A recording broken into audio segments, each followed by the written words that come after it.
EVM मतमोजणी टेबलला 1 याप्रमाणे मतमोजणी प्रतिनिधी, एकूण 108 मतमोजणीसाठी टेबल. मतमोजणी प्रतिनिधींना या कार्यालयाने पुरवलेल्या ओळखपत्राद्वारे तसेच उमेदवाराने दिलेल्या नमुना 18ची दुय्यम प्रत तपासून आणि डिक्लेरेशनवर सही घेऊनच मतमोजणी परिसरात प्रवेश. तर मावळ 33 लोकसभा मतदारसंघाची मोजणी 4 तारखेला 4 जूनला 8 वाजतापासून सुरू होणार आहे.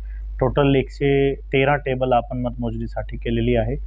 जवळपास 24 किंवा 25 फेऱ्यामध्ये आपली सगळी EVM द्वारा मोजणी पूर्ण होतील. 113 मध्ये 5 टेबल जे आहे आपण पोस्टल बॅलेटसाठी लावलेले आहे, ज्याच्यामध्ये ETPBS आणि पोस्टल बॅलेटची व्यवस्था केलेली आहे. सकाळी 6 वाजता आपण हे स्ट्रॉंग रूम उघडणार आहे पॉलिटिकल पार्टीजच्या समोर.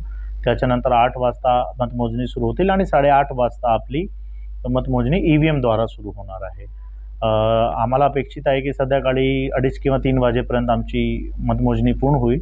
परंतु 5 VVPAT ची मोजणी प्रत्येक AC-मध्ये कंपल्सरी केलेली आहे. त्याच्यामुळे जे निकाल आहे फायनल निकाल ते संध्याकाळी 4:30 किंवा 5 वाजेपर्यंतच आम्ही फायनल करू शकतात. त्याच्यासाठी आम्ही 1500 लोकांची नेमणूक केलेली आहे. तसेच पोलीस बंदोबस्त पूर्ण प्रमाणे केलेला आहे. कोणालाही आतमध्ये मोबाईल किंवा कुठलाही इलेक्ट्रॉनिक गॅजेट घेऊन जाण्याची मनाई आहे.